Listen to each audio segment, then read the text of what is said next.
going on, everybody? This is another episode of Blast Beats here at Around the Block.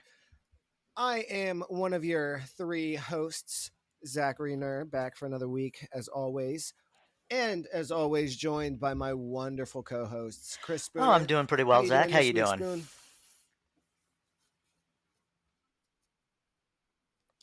I'm doing all right. Just doing the daily thing really, going through each day. We had a decent amount of news coming up that we have planned, and quite a few questions posed in our group chat that we will definitely pose to you guys. And one of the people posing those questions is one of the other co-hosts, Radical Larry. How you doing, my man? Spoon's too modest to tell everybody that he had the shits yesterday, and that's why we're recording a day afterwards. Yeah. And I'm also trying to figure out my microphone levels at this moment. It's hopefully this works. I'm seeing it. I It think looks all I right. think that's a little better. Yeah. But yeah, we are back for another week. We have to start things off a little somber because things kind of took a turn after our last episode released.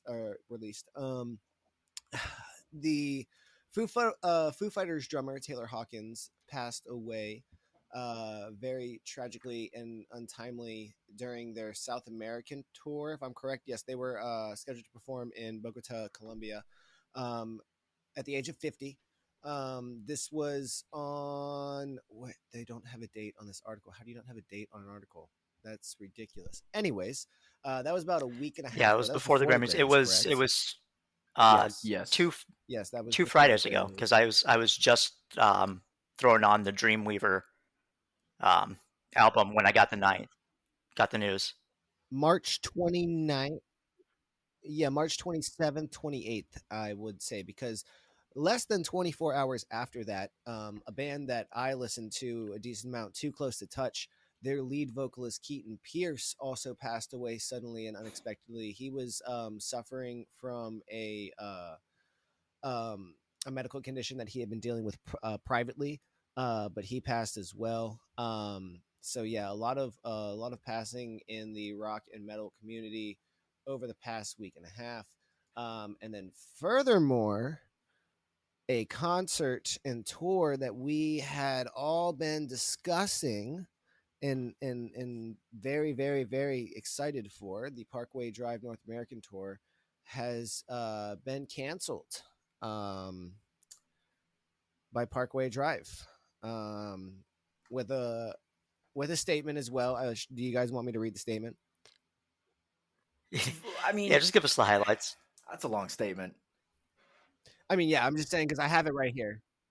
Yeah. So basically, they're talking about how they've been doing this for 20 years.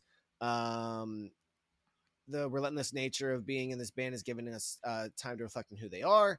Um, they're 100% or nothing, so they don't necessarily have the same devotion as they have felt over the past 20 years, and they need to stop and uh, just kind of take a step back and like work on themselves. Pause. However, Pause.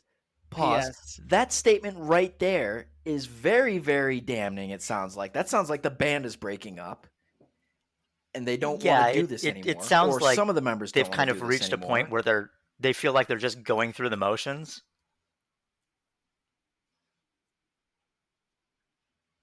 The only thing that I'm going to argue here is that we are talking, as far as international bands, Australia is a very difficult place to be in Yeah, terms everything's trying to of, kill you. no, not that.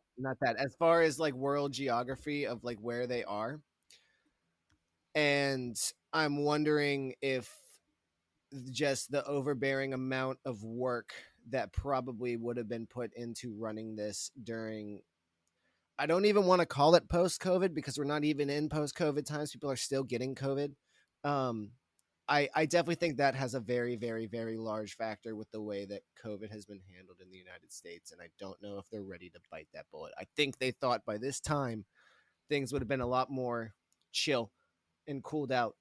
But I don't know. I think that has to be the main reason, because that's where they go back to. P.S. We're still focused and committed to our European tour, and that will still go unplanned in September, October of 2022. And that right there, I think, is the dagger, that last line, or the best. The European tour is only 2 months off of the United States tour. I do so the sentiment of, hey, we need to scrap these next several months because 20 years of this is starting to take a toll and we're getting our asses kicked. So we need some time to take a breather. I don't see how a 2 month kicker is gonna alleviate those symptoms. I'm telling you, something Here's my stinks. question. Have they been to Europe in the past 2 years? I don't. Yeah, I don't think so. I don't think so. I don't think they've been anywhere in the past 2 years. They've only been in Australia. They've only been doing stuff in Australia. And even Australia is not letting people do anything. Well, yeah. So So I'm I gonna mean, look up they the haven't last. done any touring at all. I'm gonna look up the last time Parkway Drive was on the road. Well, yeah. So it definitely sounds a little bit weird. What's your take, Spoon? I know we were talking about it right just before, and Yeah, I mean, you were pretty I'm bummed definitely out. bummed. Um, I'm kind of in a place where the statement reads like they're on a band. They're a band on the verge of breaking up. But when you factor in the fact that they are still planning on doing that European tour, it does kind of sound like a kind of thinly veiled, hey, America, get your shit together. We're not comfortable coming over there. So I don't. Yeah, that's literally what I said. That's literally what I said to Larry before when you had to back out. So yeah, that's totally what I think it is, and that's where I say where Larry was saying that Europe is also popping off. I don't necessarily know what you mean by that, so I would like to know what you mean by that, Larry. Well, I'm trying to see where they're going in well, Europe yeah, because Ukraine is not exactly chill. Okay, well, yeah, but that's Eastern Europe. I'm talking about the Western part. Because I mean, I don't know many places that or many bands that are like, yeah, Ukraine, best place in the world touring. I'm sure it's probably a great place to go to, but not right now. Not to make a light of that situation whatsoever, but like, yeah. So that is a good point. There is currently some in internal conflict within the country or within the continent of Europe, but that is seems to be somewhat isolated. Um, yeah, that is a great point. No, that's a good. That I didn't. I don't know why that completely just dropped off of my mind. So I was also trying to see. All right, yep. okay, so they're booked to play at Welcome to Rockville in Florida. I haven't seen them mention anything about dropping out of that. Well, I feel like canceling a trip to the United States would mean I would all assume. of that. Would it not? I mean, it would be yes. Is it a date on their tour? Is that the day Uh, they're going to Florida? Because some bands will do that. Hang on, Welcome to Rockville is in May. I just saw, so it's Okay. May 19th through the 22nd. I'm gonna go see their latest. God damn it! Yeah, I mean it's very like because there was so much hype with this announcement, and like who were they with? Yep. Who else was with them? Yep. Hatebreed, Black Dahlia Murder, and Stick to Your Guns. So are they gonna go on tour? No, that tour is Is it Kaputski. just Yeah. done? Kaputski. So those bands are like, well, shit. Now what? Well, I guess they should try to hop on some labels, or not some labels, some festivals, if there's time for that. Because I Yeah. mean, those are also pretty much booked up. That's crazy because not only that messes them up too, and that's wild. Now, the final thing I'll say on this was also supposed to be the first time they bring their full production to the United States. We're talking pyro, everything. I don't know if that was a factor in it as well. Well, that's what I'm saying. I think combined with the COVID and then all of the BS and red tape and possible lawsuits that they would have to deal with as opposed to if they are in Australia or Europe, because I don't really necessarily feel like they have those lawsuit problems where people are like, oh, this went wrong, I'm going to sue you. Like that's very much like an American way of thinking, and it's not an insult whatsoever. That's just the truth. That is Yeah. just the truth. So I think that just like the whole legal process of bringing over something so extravagant as and all the stuff with COVID and how it's progressed, I definitely think that probably took the axe to this whole thing, and they're just like, yeah, sorry. Yeah, My favorite band. I'm I sad. was so I looking know. forward to it. We should just all get tickets and go to Oh Australia man, if I and see could. them at home. Yeah, I was too. I was too. I was very much looking forward to it, but I completely understand to a degree if Yeah, that's the reasoning. But if that's the reasoning, come out and say that so at Yes, least we that's a know. very acceptable reasoning. Yes, yes, because so then I go and think of things like, all right, in shows that I've seen, Slipknot, they have very right. extravagant fire and pyrotechnics. However, they've grown up and started this all in the United States. So this is a process that they are completely 100% used to, and all of the other stuff that they know that this is something that if it messes up, it's probably going to come back to bite them in the butt, and it's not going to be good. Whereas Parkway Drive in Australia, I don't know what the necessarily what the repercussions are for something like that as far as what comes back to them. So them bringing that over here is a completely different ball game. Yeah, I mean, it's unfortunate, but and we're just kind of speculating on the reasons, but It I gotta sucks. feel like I the know. fact that they're still planning on doing the European tour kind of points to the fact that they're just like, we just don't want to deal with the situation in America, whether that's COVID or bringing over the pyrotechnics. There's something about the situation in America they don't want to deal with. Yeah, Yep. yeah, and there's a lot of stuff going on right now.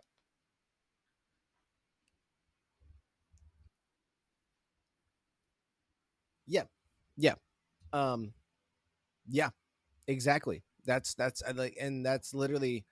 I mean, until we get an actual answer, it's not like we can really much speculate anything else because it's either you're breaking up, but if you're breaking up, why are you continuing to mm, play for 2 months in September and October? But if you're not breaking up, then okay, then just tell us you don't want to come to America with with the presumably with the pyrotechnics. Because that will be interesting if they finish this this hiatus that they're saying, and they come back and they're like, "All right, we're gonna do a tour, but it's just gonna be a regular stadium tour. It's not gonna be stuff." Then, man, man, if we call that, that's gonna be like this. This podcast has like that has incredible track record of calling stuff.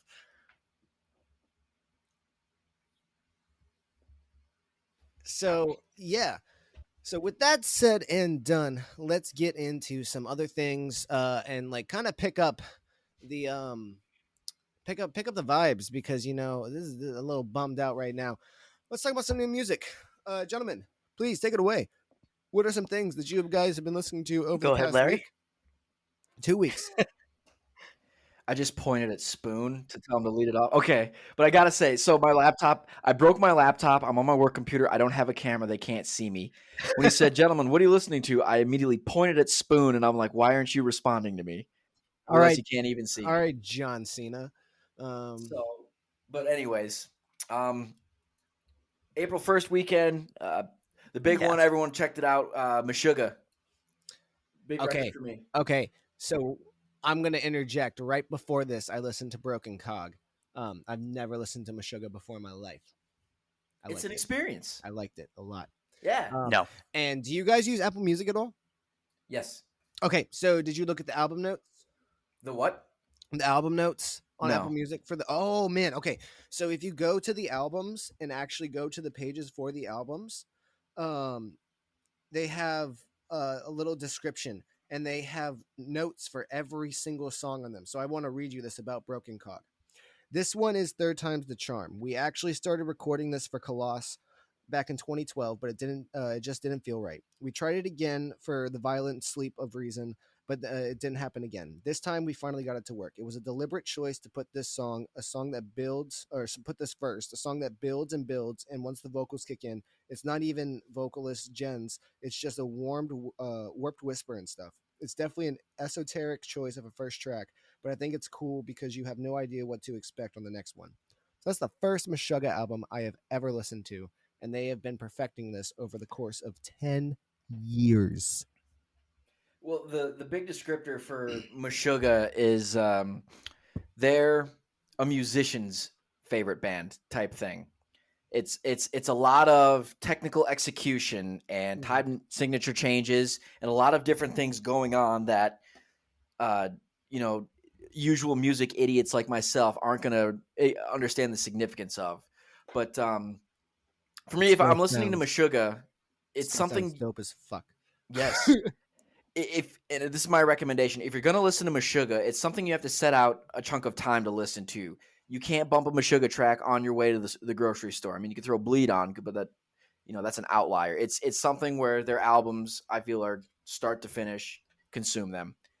And with that being said, I enjoyed this one a lot. I thought it was a really, I don't want to say relaxing, but it was a really soothing sound for me. I had a lot of fun.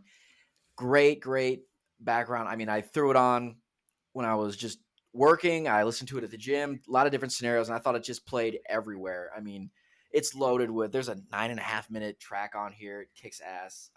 Yeah, I I did too. really enjoyed I it. I thought it was a great album.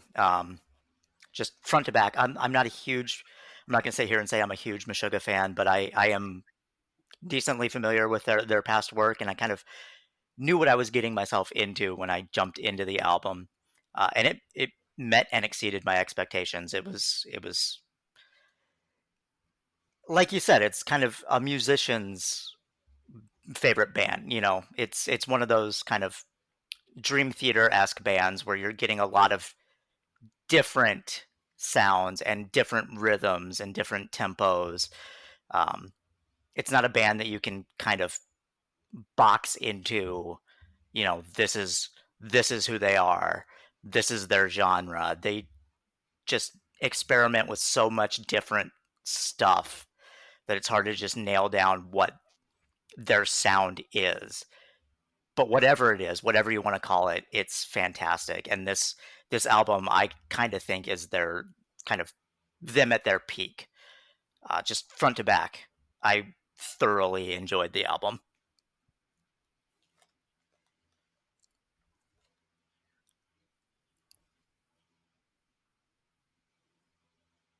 Well, one of my favorite radio DJs, Sean the Butcher on Liquid Metal, said when they were first getting the singles for this album, he wasn't a fan, and he said it didn't click for him until he listened to it front to back, and then everything just flowed together so well that he finally was like, okay, this is outstanding. It's now his favorite Meshuggah album, but once again, he said like if you pick out the songs Yeah, individually, it's just absolutely. not going to scratch that itch for you. You know what album that happened to me with recently? Yeah. Ice Nine Kills' new album. What an interest, really? But no, because we talked about this on the podcast very early. We were not fans of the singles at all to begin with, and then once they released the album in full, they all just clicked into place, and I was like, okay, this makes a lot more I was sense not a now. fan of them I at love all. the Like singles. there were a couple that I was like, I don't know about this one, fan. Yeah, there was like one or two that I was like, all right, this is pretty sweet. I think they saved all their best songs for the album. I that there's that late run of like what like 12 to Yeah. 15 or 16 that's just impeccable. But we're not talking about Ice Nine Kills. We're talking about new music. Actually, hold up. We can talk about Ice No. Nine Kills though. Did you guys hear their new single, Yeah, I did actually. Hunting Season? Yeah. They it's released for something about PUBG. I'm not 100% sure what for. But it was pretty sweet. I don't believe it's based on anything besides PUBG. I mean, but that's very broad. So I'm not necessarily like it's not based on like a piece of horror work. So somewhat original lyrics for the Interesting. first I'm time gonna in a have to check it while. out. Not I won't even necessarily say original lyrics, but like yeah, it was pretty sweet. I enjoyed it. Um, much better of a single than with the album release, in my opinion. But yeah, that was one of the things I just literally put on before we started recording this. I did also listen to Dream Widow. We talked about the Foo Fighters earlier. That was fantastic. Oh For yeah. what it was, and like, so it's Dave Grohl is playing Thanos right now with music genres, and it's hysterical because he nailed that DG's album and just completely nailed disco. That was a great homage to the history of metal music in Dream Widow. And I'm kind of it. Well, with the passing of Hawkins, I kind of imagine there's going to be a slowing of work here as they grieve. Um, but if they do pick back up, I would be very, very interested to see where they go next because it looks like they're kind of on this weird kind of we're going to do something from every genre and y'all are going to like it and you're just going to deal with it. And we're going to keep doing this. We're also going to release regular stuff, but we're just going to keep doing this. Yeah, I was really impressed. Yeah, Yes. I was really impressed And I'm with here for it. the Dream Widow album. I went into it kind of expecting it to be either kind of, the where a situation where the single that they released, the March of the Insane, was kind of the heaviest that they were going to get, or that it was going to be heavy but kind of in a hokey Mhm. way, and it wasn't. It was just straight heavy all the way through. There were elements of thrash in there. There were elements of Yeah. old school black metal. There were some doomy, sludgy influences in there, and it all really, really worked. I was pleasantly surprised with how much I enjoyed it.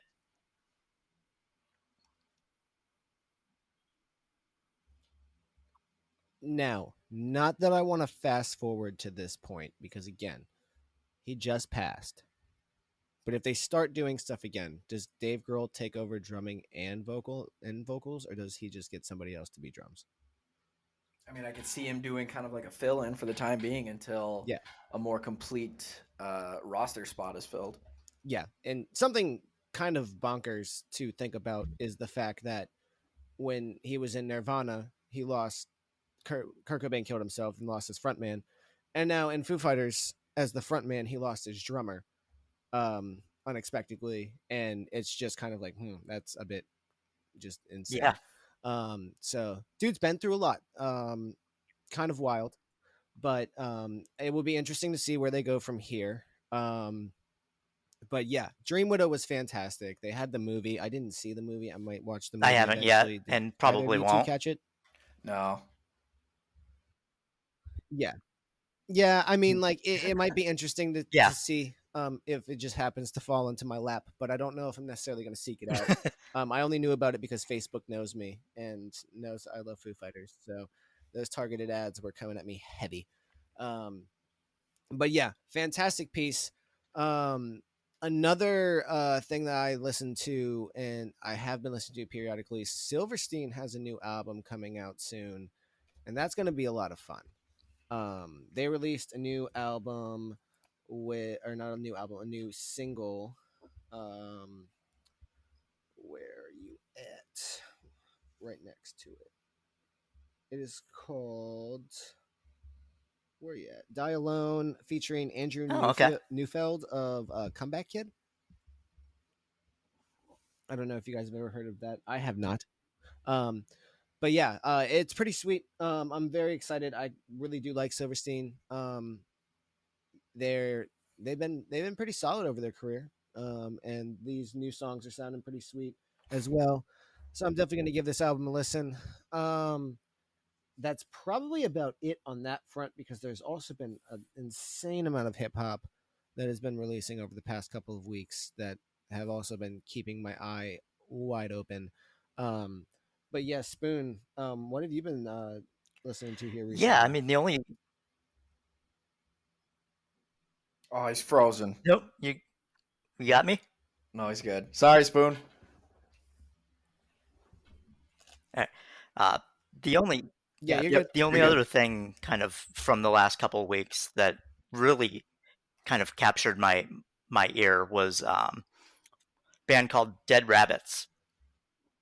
They released an album called Rumination on April 1st, metalcore outfit. Their lead singer, Craig Mabbitt, is the lead singer of Escape the Fate. Um, it was really kind of, yeah, Okay, it was yeah, it was I a know him. great album. I thought it really kind of captured that classic metalcore sound that I love. It was really solid front to back. If I recall correctly, Yes, wasn't he also in Bless the Fall? Wasn't Craig Mabbitt in Bless? Okay, yeah, that's why yeah, I know that name. I was a big Bless the yeah. Fall fan.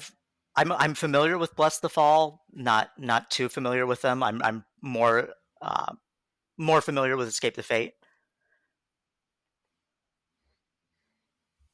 But yeah, Yeah, this was a great metalcore album, and metalcore for me is one of those kind of comfort genres. Those one of those genres that I'll, if I feel like I'm in a rut or just don't know what I want to listen to, uh, it's for me, it's either thrash or metalcore.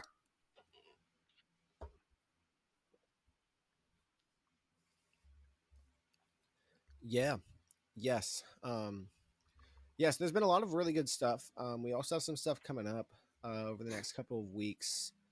Um, I did want to wrap up the last three I had on my list. oh, you have more, Larry. I didn't know. My apologies. Well, Continue. I mentioned Meshuggah, and then we went off on a tangent. I'm sorry. I'm sorry. Continue, Larry.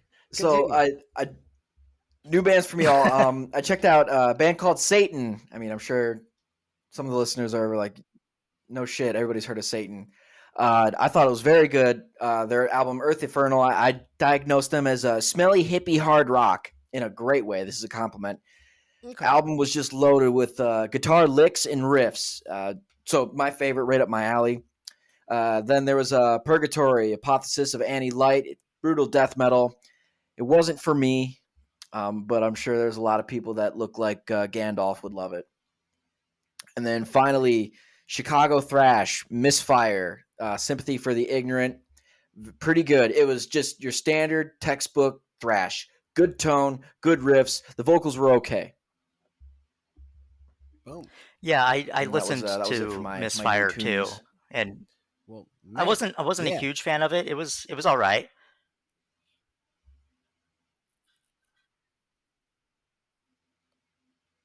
Yeah, I mean, I think I liked. I'm critical of death metal because I think a lot of it sounds the Yeah, same, but you can absolutely make the same case for thrash, and I think this is one of those thrash sounds that it's not going to turn your head. It's nothing unique, but I thought it was good. It was good thrash.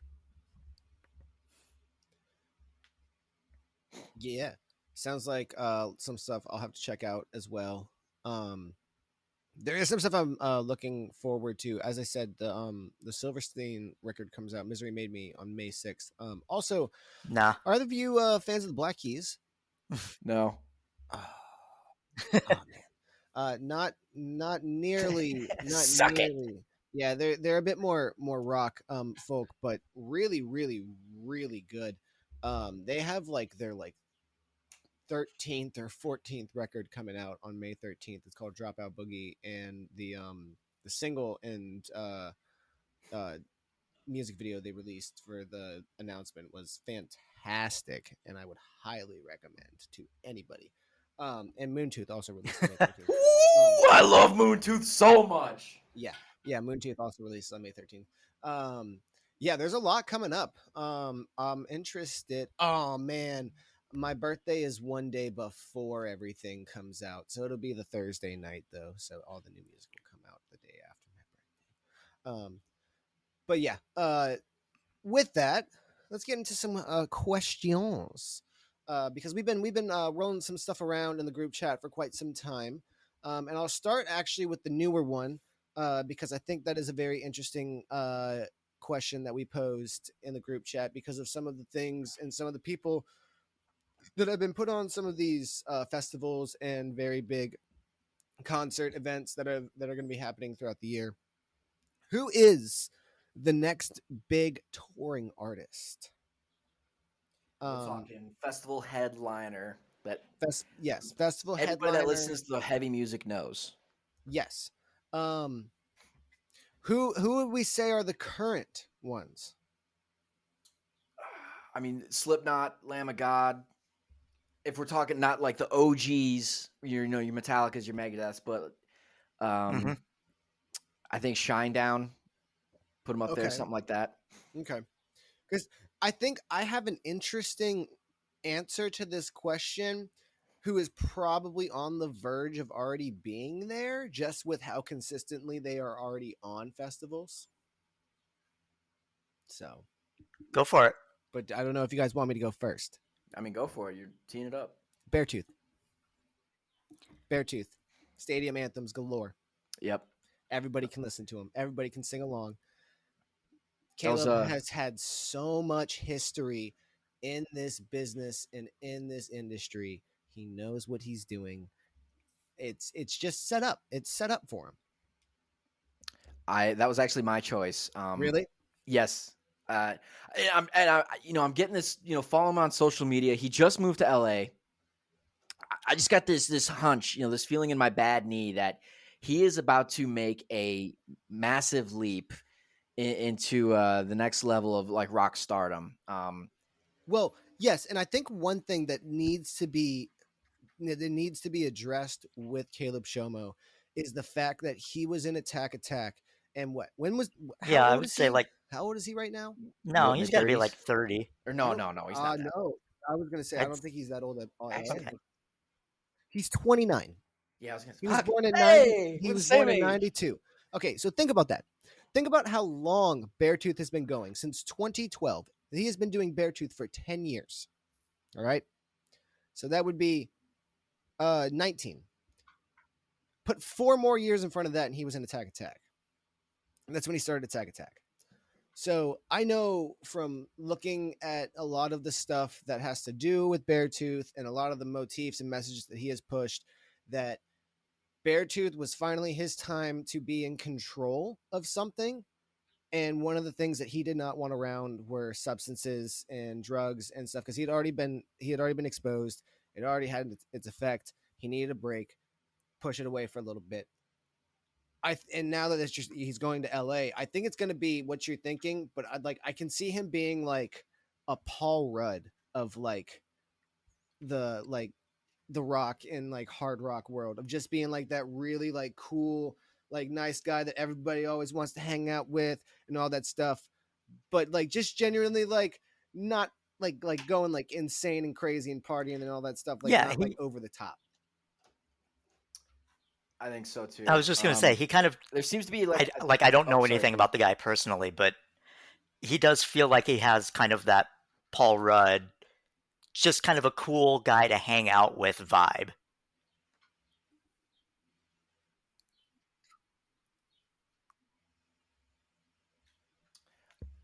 I think he's very aware of all of this too. And I think this feels like there's a conceited effort to make this move. The move to LA was a business decision. I think the last tour was very, very successful. Oh yes. When they were headlining and had Wage War out there with them. So I think he either saw the numbers or saw the response and goes, okay, here's where I can make my push. Well, and I think what's even more damning and I say damning, I don't mean this in a bad way, but the three of us have already touched on this in discussing Beartooth, and it is the probably right opinion that their first album was the best, but they've only gotten more popular. Yep. They haven't hit that peak again, and they've only gotten more popular. They've only become more successful, which goes to show that even though it's not their best, it's still pretty damn good. It still slays, and it still gets people moving and grooving and just going nuts, and it's awesome because it's something that like it's not too harsh, but it's also not too soft. Like you're not like going on the verge where the common person who is ignorant could not understand the words like and I don't mean to put them on blast, but like my family, because they called me out on that all the time when I listen to metalcore and like I can't understand any of your music, and I'm like, well, if you would sit down for like half a second and actually listen, you probably would. Whether you would like to hear those words is a completely different story, but you probably would. But like Beartooth is a happy medium where like it gets heavy, but you can understand everything.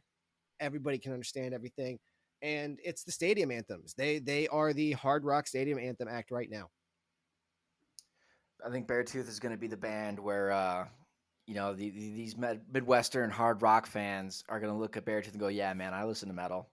Mm-hmm. Like that's there when I want to get heavy and I'm angry at my mom. I'm gonna listen to some Yeah, Beartooth. absolutely. Yeah. Yeah, and So there's definitely gonna not be to. some reach. Where are they from? Where? Ohio. Oh, okay, so it is Ohio. Okay, Yep. so yeah, that is perfectly in the middle. Is there anybody else besides Beartooth? Yeah, I mean, Beartooth Spoon, we haven't was heard yours one that yet. I had kind of Yeah. singled out, but we've kind of covered that pretty ad nauseum. I think, I think Spirit Box is another one that is kind of on that trajectory. They've blown up the metal scene, you know, in the last couple of years.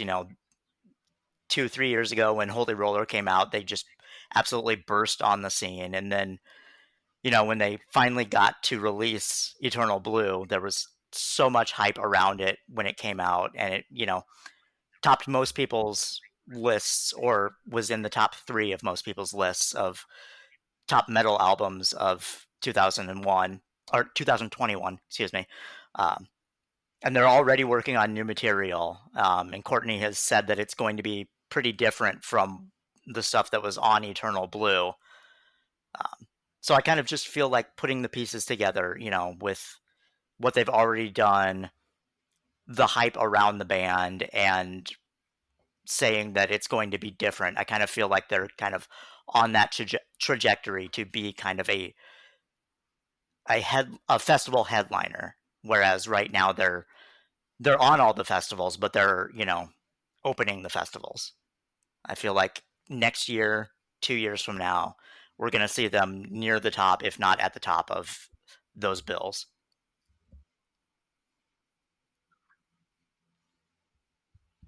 I think the best thing going for Spirit Box is they have massive crossover appeal with both uh, gatekeepers, metal gatekeepers. We're seeing, really enjoy the new Spirit Box, and then obviously like casual hard rock fans and stuff like that. So both sides of the spectrum were big Spirit Box fans and very excited. And then I also think they're going to be able to reach out and pull in alternative fans as well. So I think because they have so much appeal to so many different factions of music fans, I think that's really going to propel them forward. And I also think that they're also liable to appeal to women more because of Courtney being in the front. And it's not like the standard pinup. Yeah, no. Either. Because I think this is a very different sense where, as you were saying about the gatekeeping, metalheads are down with this. Everybody loves Spirit Box, but it's going to be a lot easier because I think like if we're talking about a band like Corpse Grinder, that might be a bit more difficult to get a woman interested in, as opposed to Spirit Box, who might have a bit more of a palatable entry point for hard rock. Absolutely. Yeah, well, and if we're talking about like very popular bands of of the scene, that's one of them. But like, not everybody's gonna be Kim Kardashian wearing that shirt because she's not exactly up there like the Butcher Babies. Yeah. So, like, I definitely think that is also a very thing where like women lead and women fronts and even women in the bands and other places as like guitarists, drummers, bassists, what all the different instruments that you can also help appeal to women as well with inclusion. I mean, it's the same thing with minorities and all that stuff, but it's just a different entry point because it can kind of start to feel a bit more leaning to one side in the male versus female domination of music. Well, and it's just a great entry point. I think it's look at us. I think it's a really guys important point inclusion. to Boom. kind of point out the fact that Spirit Box is kind of a popular band with kind of the more gatekeepy factions of metal, because a lot of specifically female-fronted bands, when you listen to the gatekeepy voices, a lot of it kind of boils down to them, trotting out the tired, oh, this band is just popular because the lead singer's hot. And that there hasn't been a whole lot of talk about that with Spirit Box. It's always been about the talent, and Courtney blows people away with her abilities as a vocalist. It's not about how attractive she is or isn't. It's about the music, and I think that's a really important point. Yeah, Agreed. yeah, definitely. All right, so there is another band that kind of spawned this question that I figured you would want to talk about, Spoon, because you were the one that brought them up. But that would be Lorna Shore. They were really the ones with their announcement on Lollapalooza, really, really starting to broaden their audience as far as who will be listening to their music. So, I mean, if you want to take that away.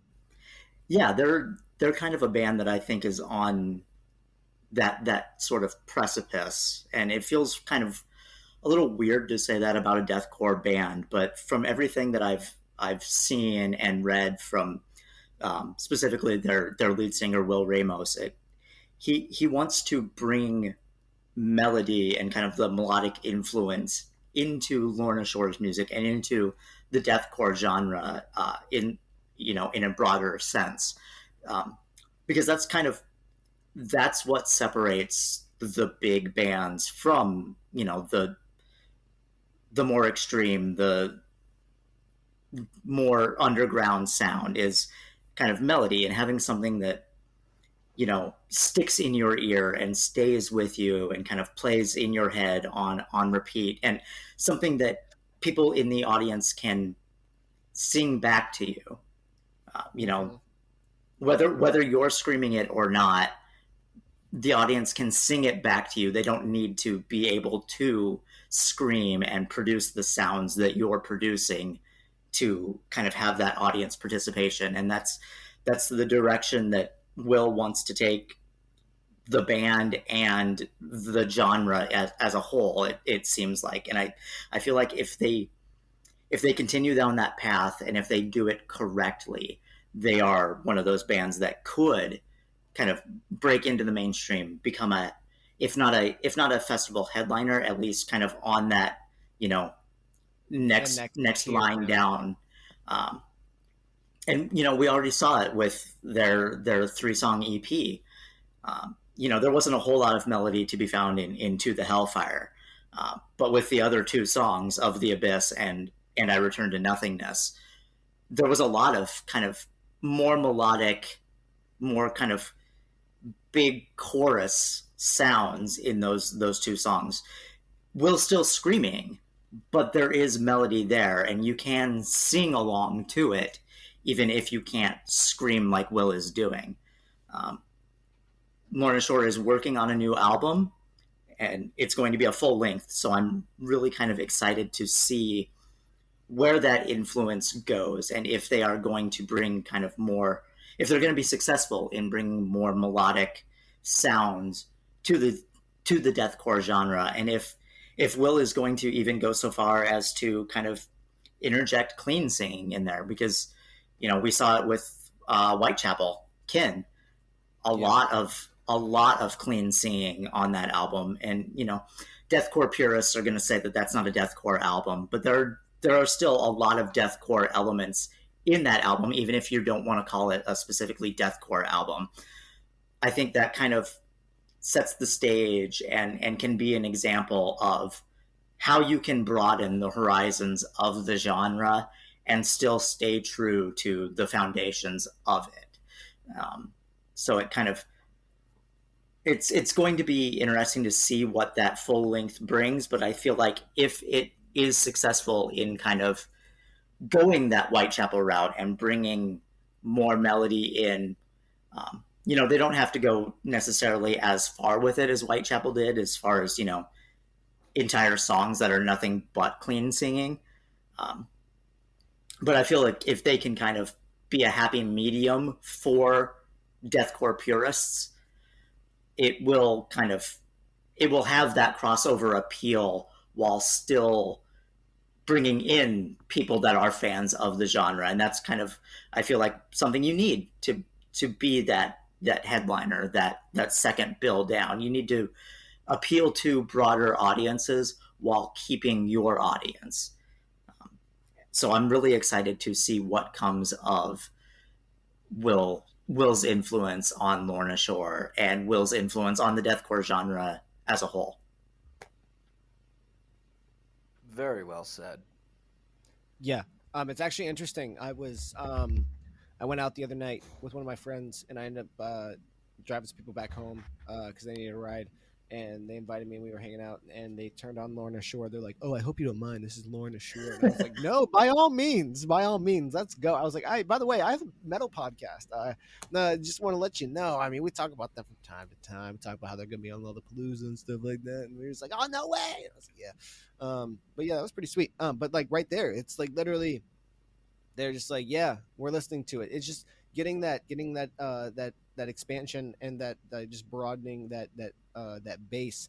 And Lollapalooza is going to be fantastic for that because, as we said, there's going to be some band before them, and there's going to be a bunch of fans waiting, and they're going to stay for that set after, and they're not going to know what the hell just happened. But some of them might be like, "Oh man, yeah, this is kind of hitting. I like it." And that's Yeah, a brand new fan right there, baby. yeah, That's especially exactly why they're going to Lollapalooza. yeah, especially if they do play, Of the Abyss and I Return to Nothingness. I think those are the two songs from their latest EP that can really kind of capture the ear of somebody who is not necessarily familiar with Lorna Shore or familiar with deathcore as a genre, because they Yeah, are more melodic. yeah, yeah. It's definitely going to be cool, interesting.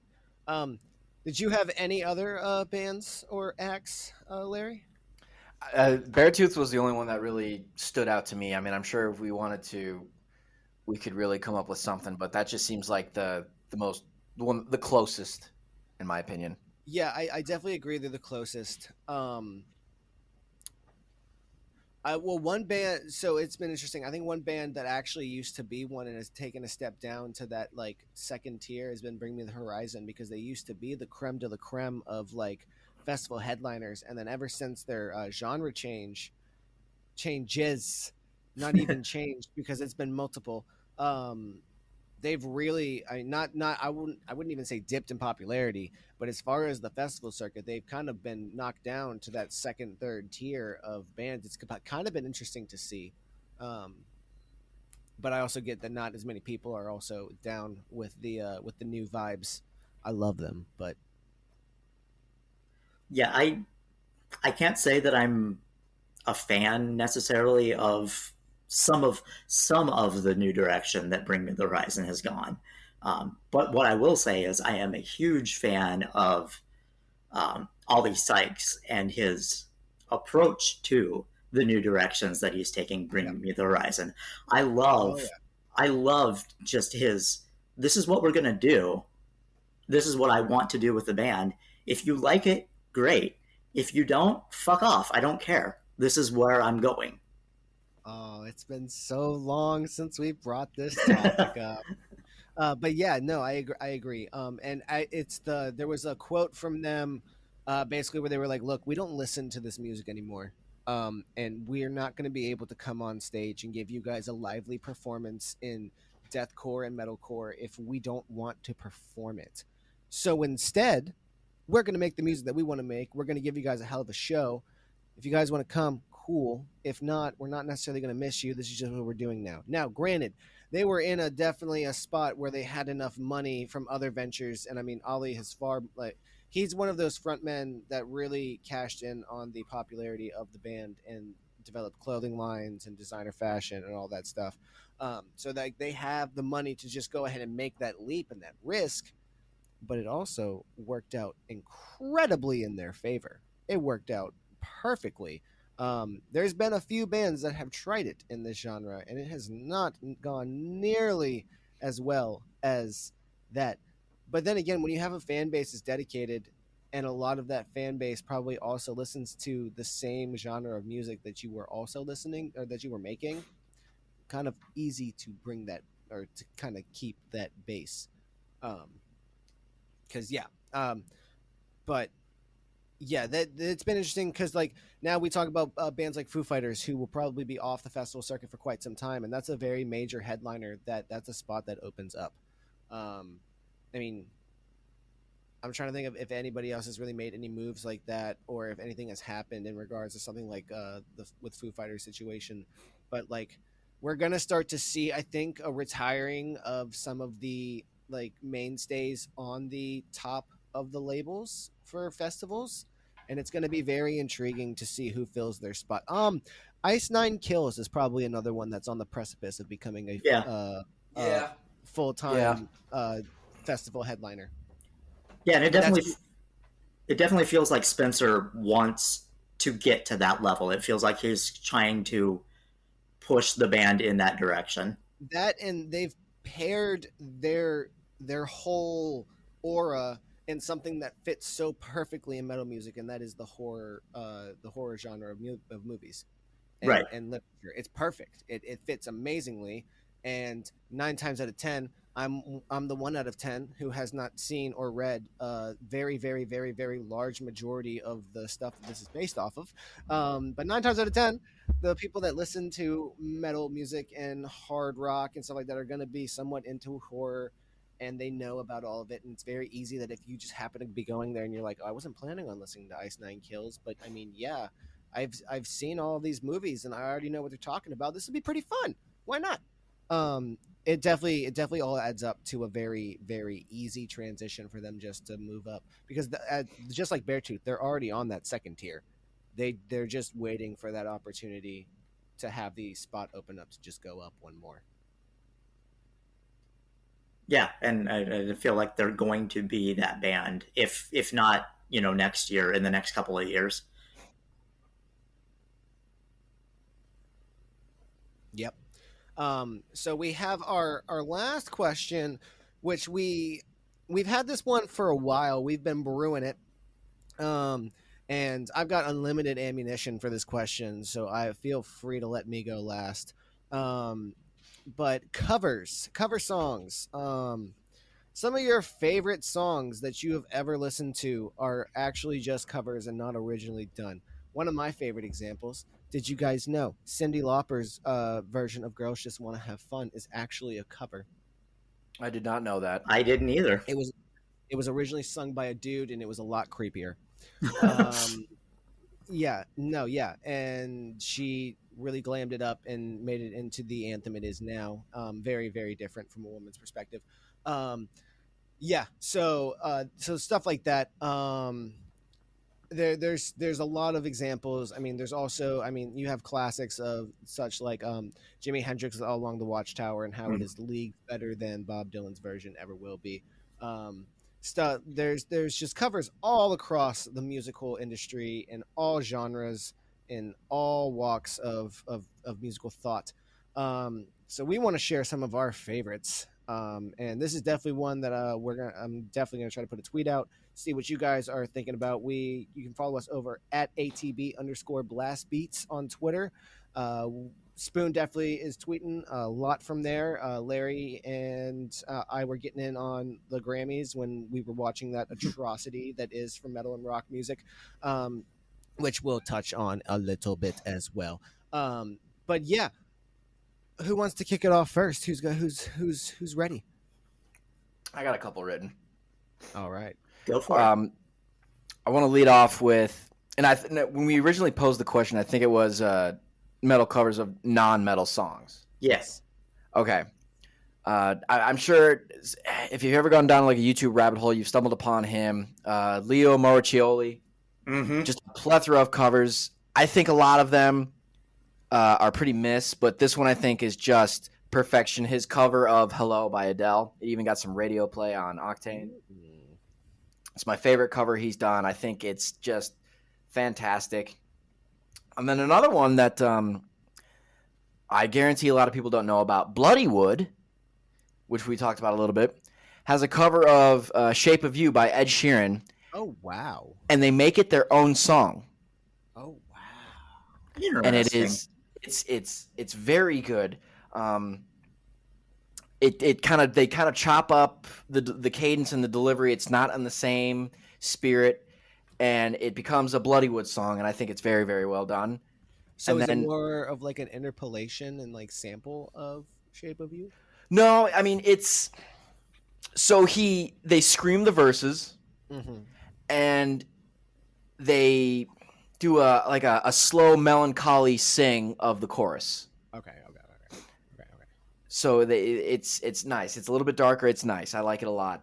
And then, Hey Hey My, the Relentless, fictional band from American Satan, Neil Young song. I think Remington Leith's voice is just the best, and it shines on this. It's piercing and eerie. And then finally, a little bit of a guilty pleasure, OTEP Royals. Oh, okay. Okay. Very, very well done. One that I want to put forward before I go, before I let Spoon go, and I just go deep into my source material. Disturbed's version of "The Sound of Silence" is fucking phenomenal. Yeah. Like that, like the first time I ever heard that, I mean that is a spine tingling version. No matter when or how many times you've listened to it, phenomenal. But I wanted to put that one out before I really get deep into the punk goes pop. I got him, baby. I got him. So Spoon, go ahead and share some with us. Yeah, well, I'm gonna take a couple of mine from kind of that pop goes punk or punk goes pop, excuse me, Yeah. Vibe. And when this question was posed, I spent a lot of time thinking about it, and just I really tried to narrow it down to a couple, but I just can't. I've got a list up in front of me of about 20 songs, and I was able to narrow it down to kind of a top 5. So on my list, I've got Orgy, and their cover of Blue Monday from New Order. The original is kind of a really electronic kind of vibe, and Orgy really just makes it into a great kind of that late 90s, early 2000s industrial metal feel. Chugs. Always been one of my favorite songs. Love it. Absolutely love it. Don't care for the original, but I love what Orgy did with it. That song chugs. Absolutely. Little 13-year-old Spoon just absolutely fucking rocked out to that song. That's a great picture. So that was probably my number 5. Number 4. You're gonna make me order them? God. I'm not making you order them. I've ordered them myself. Oh man. The next one I've got, number 4, Cry to the Blind, and their cover of Wrecking Ball from Miley Cyrus. I have to admit, I'm a Miley Cyrus fan. I like Wrecking Ball. I like a few of her other songs. Something about her voice just appeals to me. But I really love what Cry to the Blind did with the song and kind of medaling it up. There's a few other bands that have covered Wrecking Ball and meddled it up, but I feel like Cry to the Blind did it the best. I believe August Burns Red has one. Yes. Yeah, that's a punk goes pop song. Yep. I know that for a fact. 6 pop goes punk 6 punk goes pop 6. Not flexing or anything, but all right. Number 3. Yep, number 3. I've got a Taylor Swift cover. I've got I Prevail's Blank Space. Oh yes. Absolutely fucking love that one. Same album, by the way, Punk Goes Pop 6. Yep. The deluxe version. Yeah, I just again, I'm not afraid to admit I'm a Swift fan. Like a lot of her songs, I like the original Blank Space, but just hearing the kind of screaming element that I Prevail brought into it, and hearing it kind of flipped. They flipped the genders of the original song, It just kind of brings a new element to it. Kind of, it keeps the heart of the song, but brings a new life to it. And I love the cover. It's so good. It's so good. Yes, that's fantastic. And on that same song, Our Last Night has another fantastic cover of that song as well. I haven't heard that one. That one is that now. Well, that's verging into I could fill this segment of 5 songs with Punk Goes Pop or vice versa, Our Last Night, because they are basically a cover band. But their repertoire of covers is incredible. But yes, back to number 2. Number 2, I'm going to transition from the pop genre into rap. And we're going with Framing Hanley's cover of Lil Wayne's Lollipop. Oh my god! Oh, It's my 2008 God. over again. Yep. Something about the way that they transformed it and made it into a metal song, I just fucking love. I like the original. I like Lil Wayne's Lollipop, but I love what Framing Hanley did with it. Yes. And then my top song, probably not going to be a surprise to anybody out here. It's a Metallica song. Probably not the one you're thinking, though. Better be. It's probably not the one you're thinking. When people think Metallica and cover, they probably jump right to Turn the Page. No. I'm going to Whiskey in the Jar. Okay, yeah, fantastic. Yep. I'm going to admit here, I don't think I have ever heard any Metallica cover songs. They got an album. Yeah, their album Garage Inc. is pretty much just covers. Okay. My favorite off that one is Die Die My Darling. Okay, I'm gonna look into that. That's really good. But just their cover of Whiskey in the Jar is just it's always spoken to me. I like what Thin Lizzy did with it back in the 80s. I haven't heard the kind of original Irish folktale that it stems from, but I love Metallica's version of it. It's so good. It's so catchy. It's emotional. It just speaks to me. And I know it's predictable that I have Metallica in the top spot, but it's my favorite. What are you gonna do? All right. So, I will give 5. They are in no particular order. I do have a number 1 though, so like all of these are in the second place behind this song. Number 1 is going to be from Punk Goes Pop Volume 2, and it's A Day to Remember's cover of Over My Head by The Fray. Fantastic song.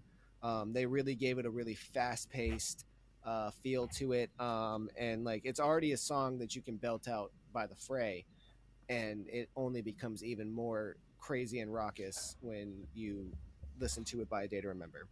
I think I skip over volume 3. There's a couple on there that are pretty sweet. Mice and Men's cover of Blame It by Jamie Foxx is incredible. But number 4, there's quite a few on there, and this is where the second song of my 5, I See Stars cover of Till the World Ends by Britney Spears. So like it's already a pop song and it's already verging on electro pop because it's Britney Spears, but then you take electro core, metalcore, oh my gosh.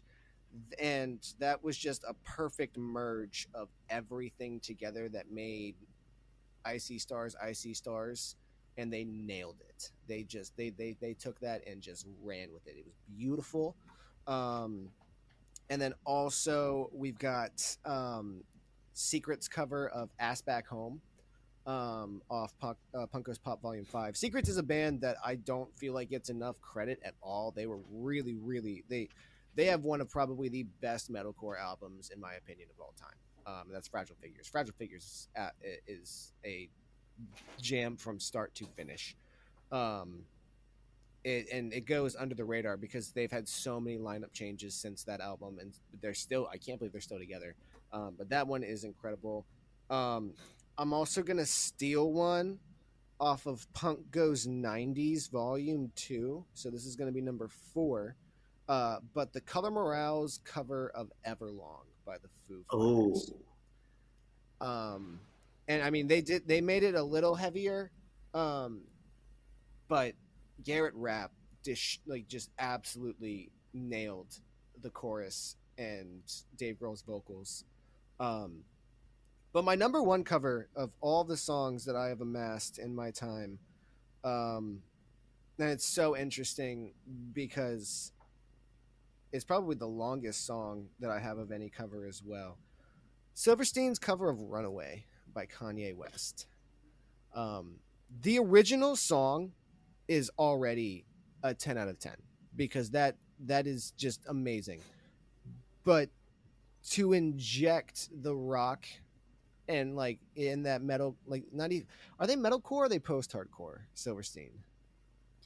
eh, I would probably classify them more as post-hardcore.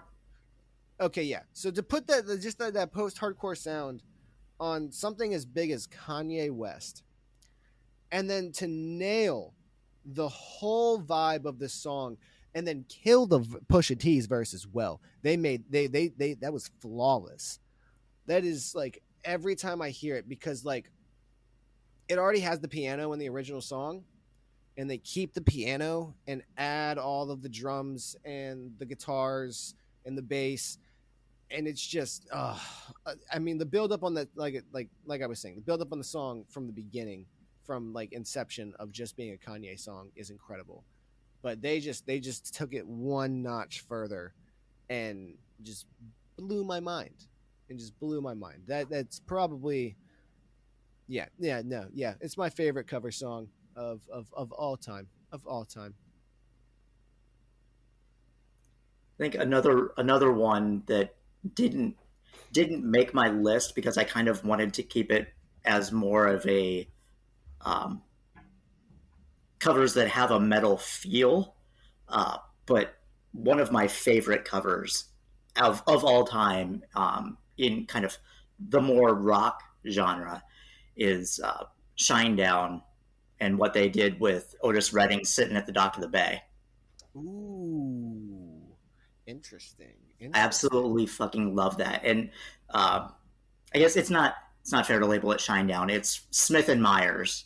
It's the lead singer and their guitarist. They put out a couple of albums of just the two of them doing a bunch of covers, and they've got a ton of really good covers on there. They do a cover of Adele's "Hello." They do a, a cover of Soul Asylum's "Runaway Train." And there's a lot of really good covers on there.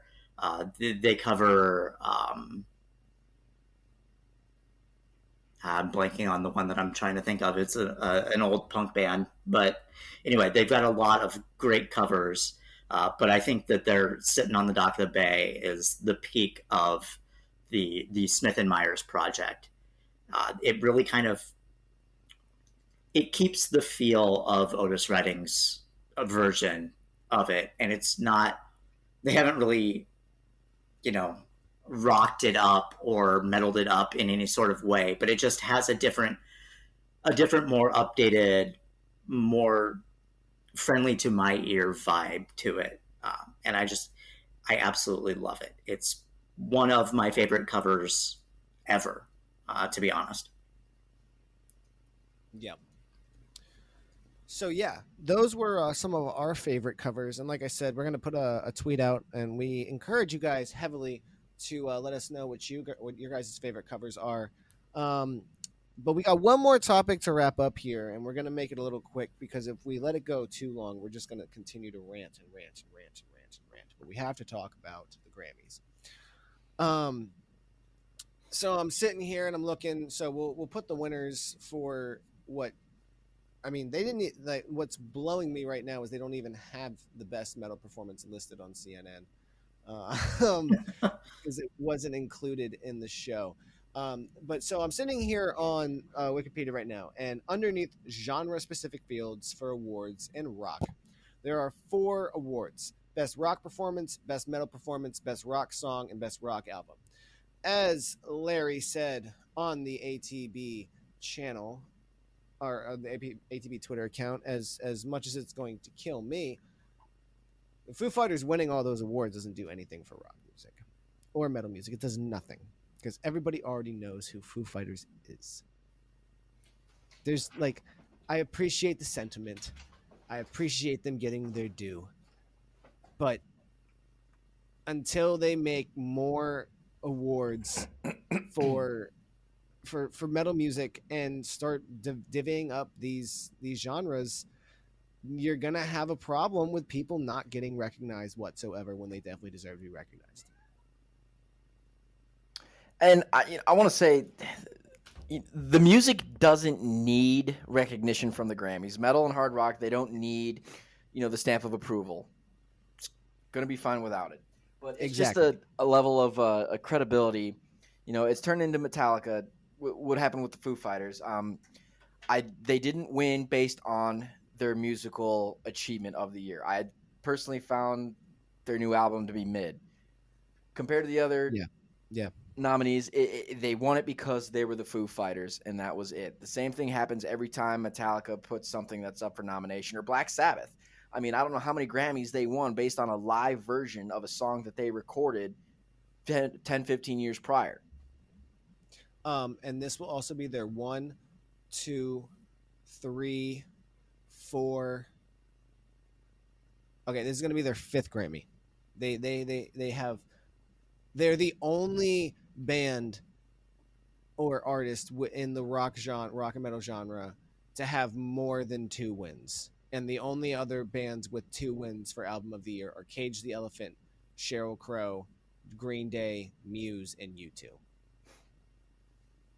That's insane. Yeah. That doesn't make any sense. Yeah, metal and rock is really kind of overlooked from the Grammy perspective. And I've felt for a long time that if I don't want to say they need it, because they don't. Like Larry said, rock and metal doesn't need the recognition from hoity-toity folks like the Grammys. But if they wanted to get that sort of recognition, I feel like there needs to be a specific rock and metal awards show. Like there is with kind of, you have the Academy Awards and the Grammys, and then for independent and underground films, you have the Sundance Film Festival. I feel like there needs to be something like that for rock and metal. Well, Alternative Press was attempting to do that, but they bombed and nosedived really hard. Yeah, because I couldn't have even told you before staring at this screen, 1, who had been nominated for Metal Performance of the Year, 2, who won, because they didn't even announce it. Dream Theater won for The Alien. The nominees were Deftones for Genesis, Gojira for Amazonia, Mastodon for Pushing the Tides, and Rob Zombie for The Triumph of King Freak, Crypt of Preservation and Superstition. It's just it doesn't make any, and that's where, like, when we were discussing this in the chat, I'm seeing what you were talking about, Larry, with how the hell did Tenacious D win for The Last in Line? Like, it's not like make it make sense. Tenacious, and my biggest gripe is, I don't. When talking about a separate metal show or a metal award show, I don't even necessarily want an award show. It's not a competition. I don't even think the bands give a shit. I know the bands don't even give a shit. But yeah, I would like something where it's a better recognition for all of the awesome music that came out the prior year. Yeah. I mean, I want the nominees. Like, for example, we were talking about this before. If you were truly had your ear to the ground to the scene, the nominees would have included Cannibal Corpse and Inhumane Harvest. They would have had Slaughter to Prevail. They would have had Whitechapel. They would have had all of these other great, outstanding songs, albums. All of it would have been nominated before the other stuff. Amazonia was a dog shit song on that album, comparatively. Fortitude, a lot of people had Fortitude in their top 5 albums of the year. Gojira getting nominated isn't the gripe. But even the song they selected, it's like, no. So I just want the better recognition, and I think that's all I want at the end of the day is better and more widespread recognition for just the outstanding music that we get throughout the year. Well, so now that I'm looking at the other nominees for Song of the Year for rock, I mean, Waiting on a War didn't have much to beat. I don't know. Well, look what they consider for rock too. I They know. completely ignore hard rock, Paul so it's like McCartney, I mean Weezer, but even Weezer, they're not even doing rock anymore. They're like, I don't even know. Kings of Leon, Wolfgang Van Halen. That's cool. That's really cool. yeah. But I mean, so let's look at a band like Turnstile. If Yes. we want to, get down to the nitty gritty of it, I don't think they belong in a best metal performance category. No. No. So they need to be in the best rock song. They're not getting nominated. But also, how the hell is AC/DC's Power Up still up for for nomination? That definitely came out 2 years ago. I think I googled when the cutoff date was, and it was like, shut up, Lunix. Released on November 13, 2020. So I think it's like the calendar year between Octobers. That's the window for the ensuing year. So like 2022, the cutoff date is the October of 2021, and then they vote for the 2022 awards. Okay, that's Yeah. so weird. Oh, so it's like new cars. Okay, gotcha. Yeah. Or like Madden. Gotcha. There you All right. go. Yeah. So I mean, like, and it's not even like, not even for the band's sake, but even just for like, it would just be so cool as a genre, as a show, to get the content that all these other genres and shows and podcasts can get about talking about, oh, who's the best band in our genre? We can't do that. We can't do the best album because they don't have our award. We can't do the best song because it doesn't exist. Like, Yeah. And at like, least for us. yeah, like Larry was saying, I would have loved to have seen some recognition for all of the great metal that came out last year. Would have loved to see, some recognition for Whitechapel's Kin, for Costalum, for Eternal Rivers of Blue. Nile. Yeah. How many do they have? Oh my lord, the Foo Fighters have 15 Grammys. They don't deserve 15 Grammys. I mean, maybe they deserve 11, but I don't Yeah, know I'll if give they them that deserve much. 15. Well, no, they only got 3 this time, right? 3. Yeah. I think so. Maybe they deserve 12, but not 15. But They've been and then nominated again, for 32. this is probably the absolute last thing on these bands' minds, especially Exactly. in this genre. Recognition is not even a part of the equation. Oh, wait. Now I'm looking at it, and the ones they've won, it's so weird. Because you know what happened? They got the we're sorry we ignored you for so long. We're gonna give you some to make up for it. Because their self-titled didn't get one. The Color and Shape did not get one. There's Nothing Left to Lose got one. Learn to Fly got best short form video, but not best rock performance by a duo or group with vocal. All My Life won best hard rock performance, but not best song, not best rock song. In Your Honor didn't win. Best of You did not win either of its nominations. It's such a weird list. And then you get down to the bottom, and they have Best Rock Album of the Year for Wasting Light. Walk won Best Rock Performance, Best Rock Song. White Limo won Best Hard Rock and Metal Performance. Foo Fighters Back and Forth won Best Long Form Music Video. And then they won for Run. And then all the stuff for Medicine at Midnight. It's like they completely ignored the first major part of their whole career. Because they have 1, 2, 3, 4, 5, 6, 7, 8, 9 of their 15 since 2012. Yeah, they definitely kind of did the whole, oops, we're sorry. Yeah. That, like, at least make it not obvious. Yeah. Now, granted, you can go to the rest of the awards that they've won, and it's like, gosh darn, yeah, they've won a total of 35 awards. They've been nominated for 113. Good Lord. Good God. Jesus. That's insane. And they've been nominated mostly for Grammys. I want that resume.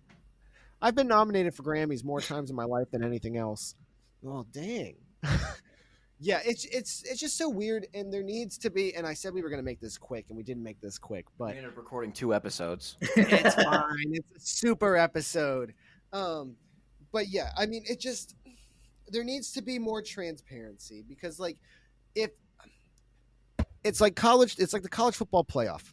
All right, if you don't like metal music, just come out and say it. If a group of 5 conference schools can't make the playoff, just come out and say it. Even though they came out and said that they can with Cincinnati, just come out and say it. If this is the case, just say it, and that way we stop caring. Because until you come out and say it, people are still going to care. Yeah. So I think that puts a bow on it. I think that puts a nice little bow on this beautiful 80-minute episode of Blast Beats. I mean, hey, there's been a lot of stuff that's happened the past couple weeks. A lot of stuff's come out. A lot of things have gone down. A lot of things have happened where we had questions loaded in the bank. Now we get to come up with brand new ones. But yes, this has been another fantastic episode. Well, not another episode 13. This has been episode 13 of Blast Beats, hosted by yours truly, Zach Nur, as always, with my wonderful and amazing co-hosts, Chris Spooner and Larry, and producer Larry. Larry, I don't know your last name, so I can't call you by your last name. Neither do I. But you can catch me, Zach, on Twitter at Zachner, ZACHKNERR. If you guys, Spoon, if you want to let them know where they can find you. Yeah, you can find me on my personal account at Spoonful of Sport, or you can find me tweeting pretty regularly from the Blast Beats Twitter account at ATB_BlastBeats. And then we swing it over to you, Larry. You can find me at the bar here in about 15 minutes, and then you can find me on Twitter at RadicalLarry007. What drink can I get you? Double vodka soda. Double vodka soda. The man knows what he wants immediately. I love it. All right, this has been another episode of Blast Beats. We'll see you guys very soon. You guys have a fantastic night and a wonderful weekend. Stay classy, and we love y'all.